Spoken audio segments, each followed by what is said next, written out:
history nerds and historians. My name is Krystina, and this is Effed Up Mythology. This is where we talk about a little tidbit from mythology that is super fucked up.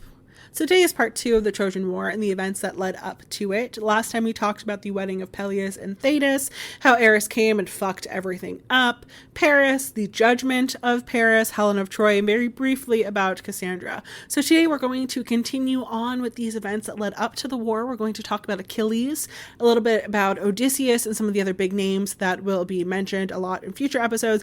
And we're also going to talk about Iphegenia. So without further ado, and no dilly-dallying from me, sit back, relax, and practice your oh good god, what the fuck faces.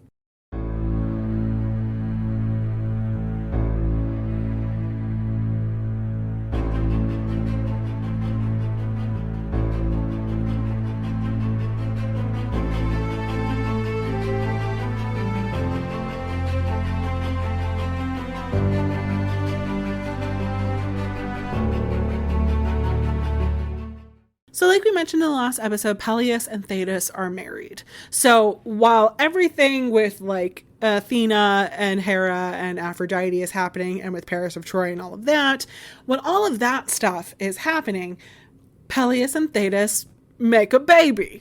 Right, so Thetis becomes pregnant with Peleus's child, and the gods rejoice that she will give birth to the greatest among mortals, but that he will not be better than a god. And Zeus is like, hell yeah, I made the right decision allowing Peleus to rape her and take her as a wife. I have done nothing wrong in this situation. Everything is perfect, and everything is awesome, as am I. So after the standard 9 or so months, Thetis gives birth to Peleus' son, and they name him Achilles. Now, there are some sources that say that her and Peleus actually had 7 children, but the first 6 died. Every night, Thetis would try to remove the mortality from Achilles, which is where some of the stories that their first 2 children died come into play, because removing the mortality from someone is not an easy task. I know, if you've read the book Circe, she just, gives them a flower, and, that makes them immortal in some of these senses. But, no. No. In one version of this myth, she tries to remove Achilles' mortality by bathing him in ambrosia and nectar during the day, and then at night tossing him into a fire, or holding him over a fire and literally trying to burn the mortality off of him. And then the other way is by dipping Achilles in the river Styx, which is super dangerous and poisonous. So with Achilles, he actually survived these. They may have had more children who didn't survive these, but Achilles survives these. Now with the version in which he's dipped into the river Styx, they just held him by his heel, not realizing that that was the spot that would be an insta-death for him. And in the other version, she bathed him in ambrosia and was in the process of setting him on fire when Peleus comes in and is like, what the fuck are you doing? Are you making baby barbecue? Get the baby out of the fire and put that thing where it came from, or so help me. And in that version, she sort of just drops Achilles and is like, yeah, I'm fucking done, and then goes back to the ocean. Regardless, her attempts at making him immortal are not successful. So that whole son of Thetis would be better than his father thing. Okay, Achilles was destined to not only be better than his father, but was said to be the best warrior in the world. And he would be the best warrior that the world has ever and would ever see. So Achilles, once Thetis leaves, there are some versions, and the version that's mentioned in Song of Achilles is that Thetis is required to live with Peleus for 1 year, and the moment that year is up, she goes back to the ocean. But then in others, she just abandons Achilles once Peleus walks in on them. So Achilles is essentially just raised by Peleus and Pythia. And when Achilles is a little older, Peleus sends him to train with Chiron the centaur. Like I said in the last episode, Chiron is not like the other centaurs that we ran into in other myths. He's wise and relatively civilized, even though he's a misogynist, and he trains Achilles to be a fierce warrior. So time has passed, and news has spread that Helen has been taken, whether by her own accord or not, and that oath is now being called in. It's essentially like the draft at this point. Now, the main people that are called in to fight are Menelaus, obviously. Husband of Helen. He has a lot of stake in this. Also, his brother Agamemnon, who is king of Mycenae, who was like richer and has a bigger army, and he steps in and says, I will lead the army for you, brother, because I care so much about you, and I care that you have been cucked by your wife. But also Troy is said to be a really, really rich city, and I would like some of that gold and riches, please. So it was like for his brother, but also like for himself as well, you know. There was also Nestor, who was the king of Pylos. He was super old. He's actually an Argonaut, so we've mentioned him in passing a couple times, but he was still a warrior and he was ready to go fight, but he was mostly has to come for his wisdom and like long ass old man stories about the good old days when like blah blah happened. I swear, like every time he's mentioned in the Iliad, it's followed by like 15 pages of like, oh, well, when I was a young man, we went uphill backwards while also fighting off Amazons, or like fucking whatever. He's really annoying. I usually just skip over a lot of what he's saying, unfortunately. Diomedes is also another one. I can't figure out if I like him or not. I go back and forth. He's annoying as hell most of the time in the Iliad, but he has some parts that are like absolutely fantastic. He was the king of Argos and was a really great warrior. He was relatively young, probably like the third greatest warrior in the Greek army. The second greatest warrior was Ajax the Great, or the Greater, not to be confused with Ajax the Lesser, which poor dude, if that's how you're regarded. And then there was Odysseus. Odysseus is honestly probably like one of the most well-known of these men outside of Achilles, and that's most likely because of the Odyssey, which is his story of what happens once the Trojan War is complete. So, spoiler, he lives. The story is also like 3,000 years old, so I'm sorry to tell you like this if you don't know. Odysseus was a fun dude. He's really interesting. So it's said that he was loved the most by Athena, and the only other warrior in the Trojan War who is loved to that extent was Diomedes, and they shared her biggest qualities. So Diomedes was courageous and skillful in battle, and then Odysseus was wise and cunning. So I just like to say that he's a trickster. Typically it's like trickster gods, but Odysseus, pretty much every time you see him, he's hatching plans to be tricky. And the first time we see him, he's trying to play a trick. And when the men come to bring him to war, he does not go without trying to stay behind, because Odysseus just got married recently to Penelope, who is the cousin of Helen. And she just had their son Telemachus, and he didn't want to leave his wife and his new son for a war that he honestly had no personal stake in. So he pretends to be insane because an oracle told him that if he leaves, it would be a very long time before he returns home. So when the men come to get Odysseus from Ithaca, he yokes a donkey and an ox to his plow. Some versions say that it's a horse and an ox that he yokes instead. But regardless of like what animal they are, they're different weights, they're different strengths, they're different stride lengths. So he's already setting himself up for failure, right? And as he's, using these two animals that are not well equipped to work together to plow his field, he starts sowing salt in the ground, which, yeah, it's not seeds, but also in addition to that, it's going to ruin his soil. So he's just mumbling to himself and he's acting like he's gone insane. So that way maybe they'll be like, oh no, we can't have him come in. It reminds me of like Across the Universe, where he's just pretending to be sick so that they won't get him for the draft. And just like in Across the Universe, they're like, nope, you're fine. As long as you don't have flat feet, you're good. So one of the men takes baby Telemachus, who was just born, out of Penelope's arms and lays it in front of the plow. And Odysseus veers the plow off so that he doesn't run over his baby. And then like, oop, poof, just kidding. He's not insane at all anymore. He's actually just pretending, because like that's the only way that you can prove if someone is insane or not, is by like trying to kill a baby. So he officially joins the ranks of the Greeks. Now, an oracle, who we all know how I feel about oracles, they told the Greeks that they would not be able to win against Troy without Achilles. But an oracle also told either Peleus or Thetis that if Achilles were to go to Troy, he wouldn't come back. He would die over there. The way it's usually described is, Achilles, if you stay home, you will live a long life.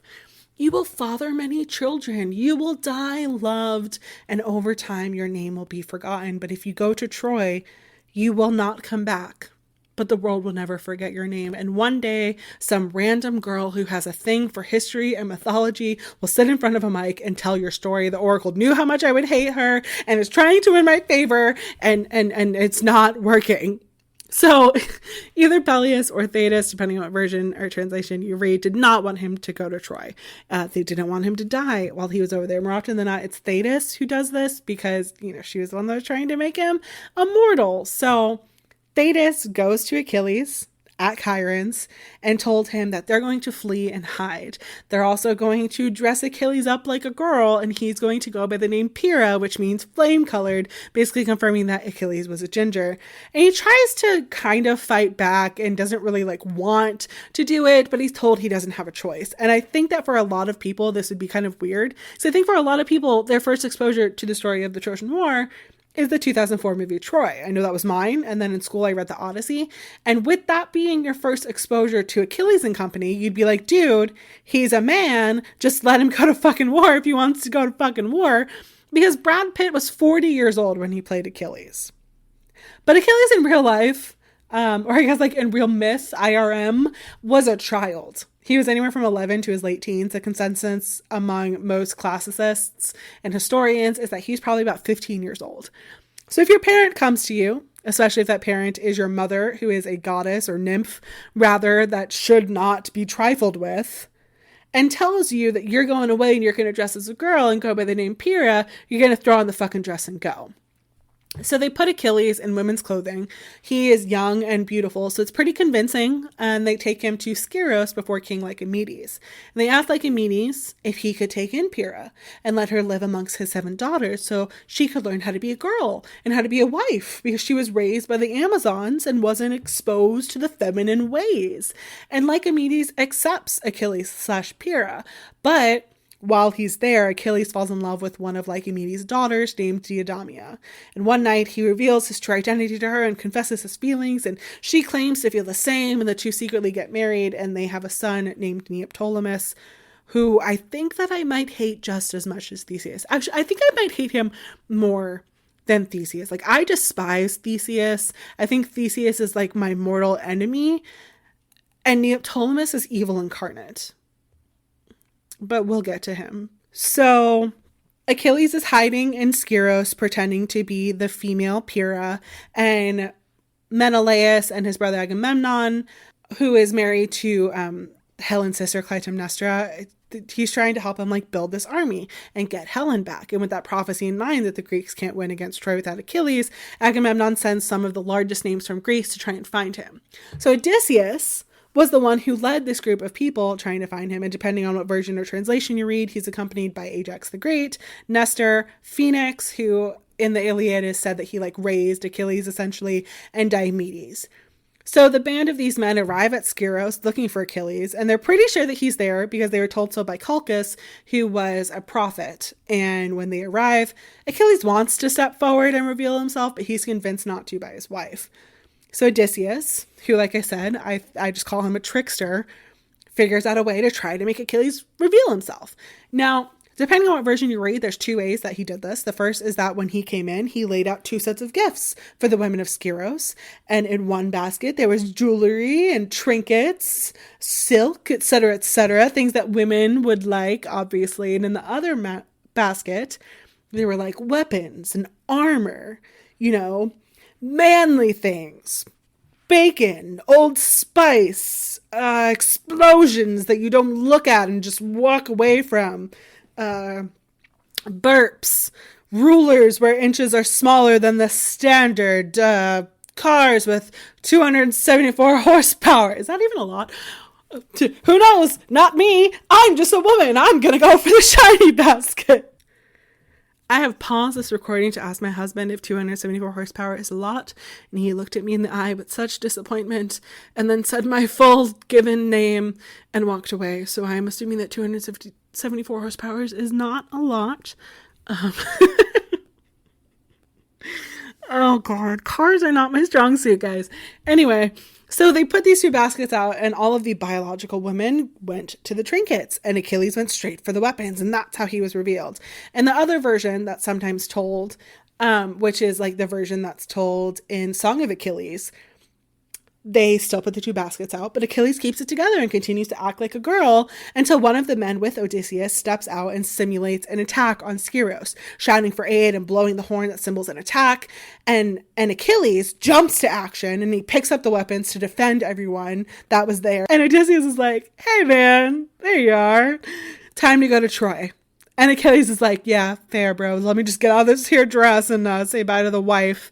And he promises Deiodamia that he'll come back. But, I mean, that is not what the prophecy said. There's another version of this myth that I found when I was researching it that isn't as popular, I think, that it was told because people sort of had a problem with Achilles being kind of emasculated by this. So, I mean, that's my opinion, but that's... So... this other version is that Achilles went and conquered Skyros and imprisoned Lycomedes and just took Deiodamia as a wife, and that's how Odysseus and his men found him. But it's not nearly as fun as Achilles in a dress jumping on a table defending all of the women and people behind him, right? So now that the Greeks have their smoking gun and they've made their way to the port of Aulis in Boeotia to meet with Agamemnon and then eventually leave for Troy. Calchas the seer is there, and out of nowhere this giant snake with blood-red marks along its back appears, and it made its way to a sparrow's nest, and it devoured 8 chicks and the mother. And once the birds were devoured, the snake just disappeared. And Calchas is like, this is a message from the gods to prepare for a long time away from home, because it means that we will be gone for 9 years before anything happens. But on the 10th year, we will take Troy. And why don't they just wait for 9 years? I couldn't tell you.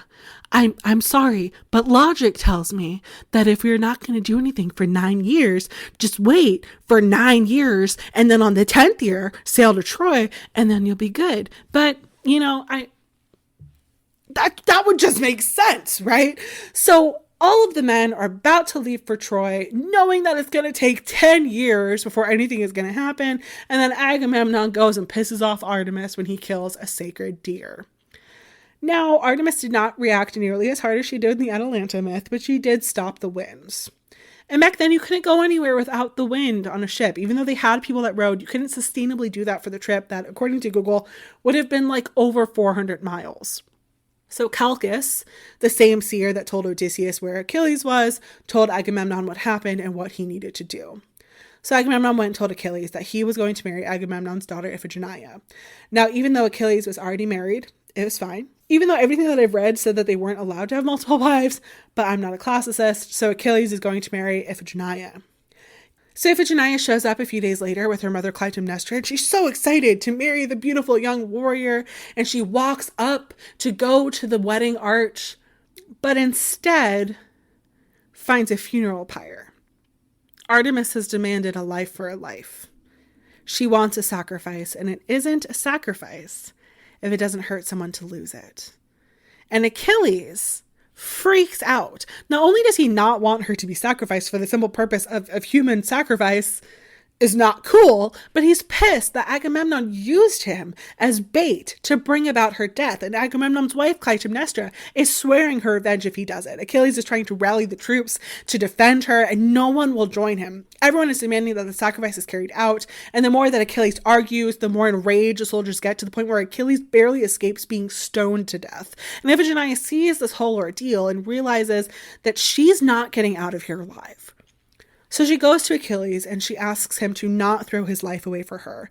And her mother is screaming and crying and swearing, and they're having to hold her back because she's trying to attack Agamemnon. She's trying to grab her daughter Iphigenia to get out of there as fast as she can. She's swearing revenge against her husband if he even lays a finger on their daughter. But Iphigenia consents to be sacrificed. She said that she would rather die heroically as a savior of Greece than to be dragged away and slaughtered mercilessly. And if it isn't her father, who will do it quickly, it'll be one of the hundreds, if not thousands, of soldiers that are standing by waiting for her blood to start flowing. So she goes to her death with composure and dignity, leading a hymn to Artemis. The moment that the first drop of blood hits the ground, the winds come back, and we have the first casualty of the Trojan War. And that, my friends, is where we are going to stop today. Thank you so much for listening. If you like what you heard and want to hear more, please consider subscribing or leaving a review or joining my Patreon, where you'll have early access to the next episode and a bunch of other perks. If you have any stories from history or mythology that you would like to hear me discuss, please reach out. I do have the next, like I said in the last episode, like 10 or so episodes planned. But outside of that, I would love to hear your favorite stories and explore new ones myself. And remember, friends, history may be watching you. So don't fuck it up. And don't cross Odysseus because he is a tricky motherfucker. Bye!